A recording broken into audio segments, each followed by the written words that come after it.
Oh, well, and you have, it's almost like one of those stories I used to read in the Children's Encyclopedia by the fire when I was small, the grocer's daughter who became Prime Minister and impressed the world.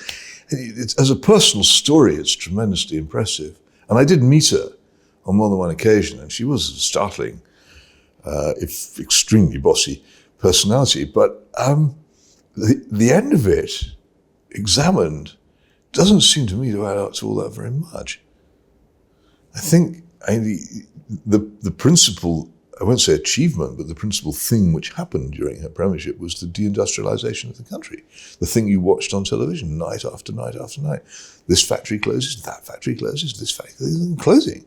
We ceased to be a major manufacturing country, in my view, in that period, and became something else. I'm not even sure she meant to do it.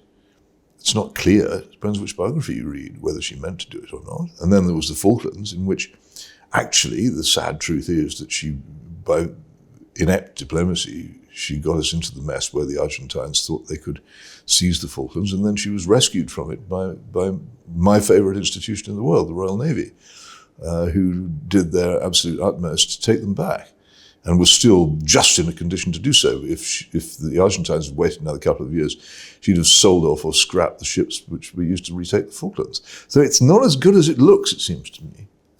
I think, as with Ronald Reagan in America, enormously overrated by conservatives. She wasn't really a conservative. She was ultimately an economic liberal. She expressed some conservative sentiments, and she was undoubtedly deeply patriotic and very traditional in some ways. But the society she left behind her when she left office was actually a lot less conservative than the one that she took over when she became Prime Minister. And I challenge people to name a single conservative policy using the small c, which she actually put through.